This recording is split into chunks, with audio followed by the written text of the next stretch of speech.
ባላችሁበት የትኛውም ሁኔታ ውስጥ እግዚአብሔር የመጨረሻውን ቃል እስኪሰጥ ድረስ አላለቀም። unless and until God gives the final word እግዚአብሔር የመጨረሻውን ቃል እስኪሰጥ ድረስ ነገር አላለቀም። እርሱም መባቻ ወይም ሰንበቴ አይደለ፣ ዛሬ ለምን ትሄጂበታለሽ አለ። እርሷም ደህና ነው አለች ይላል እግዚአብሔር ቃል። አንድ ሱነማዊት መልካም በጎ ሴት ነበረች።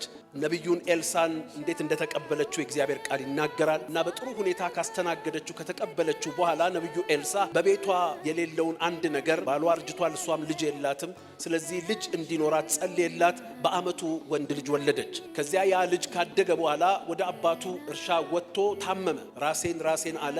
አባቱ እንደታመመ ሲያቅ ወደ እናቱ ላከ። እናቱ ጋር ተቀምጦ ባለበት ሞተባት። መባቻ ወይም ሰንበቴ አይደለ፣ ዛሬ ለምን ትሄጂበታለሽ አለ። እርሷም ደህና ነው አለችው።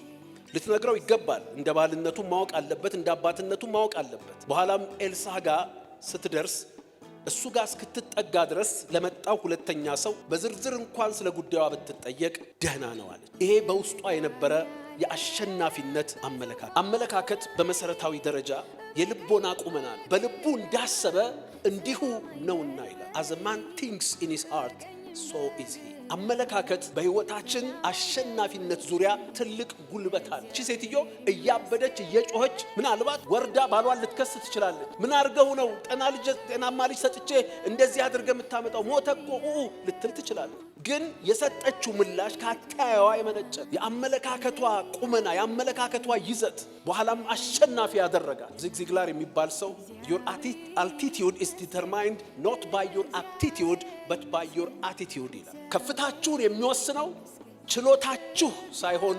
አመለካከታችሁ ነው። ደህና ነው ማለት ምን ማለት መሰላችሁ?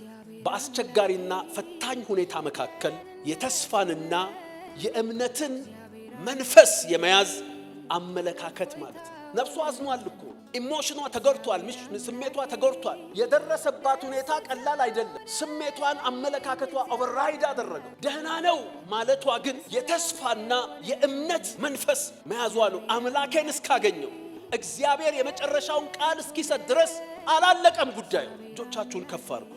አሁንም ባላችሁበት የትኛውም ሁኔታ ውስጥ እግዚአብሔር የመጨረሻውን ቃል እስኪሰጥ ድረስ አላለቀም። አሜን። unless and until God gives the final word እግዚአብሔር የመጨረሻውን ቃል እስኪሰጥ ድረስ ነገር አላለቀም። ደህና ነው የአሸናፊነት አመለካከት።